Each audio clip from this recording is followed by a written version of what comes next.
सबसे पहले आपको बताएं, नवाज शरीफ की तामीराती सियासत ने साजिशी सियासत को दफन कर दिया है। मरियम नवाज पंजाब में तरक्की का नया बाब रकम कर रही हैं।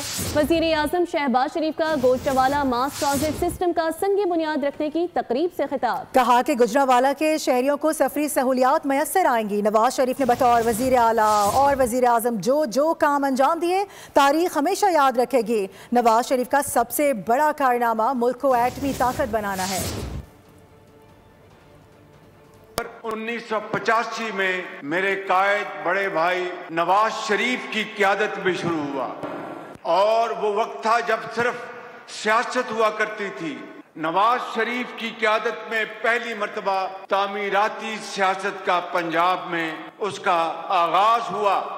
1988 के इलेक्शन आए। नवाज शरीफ के 3 साला दौर में तामीराती सियासत ने उस सियासत को हमेशा के लिए दफन कर दिया और नवाज शरीफ का सबसे बड़ा कारनामा पाकिस्तान को एटमी कुव्वत बनाना है। सब्सक्राइब करें और बेल दबाएं ताकि कोई खबर रह न जाए।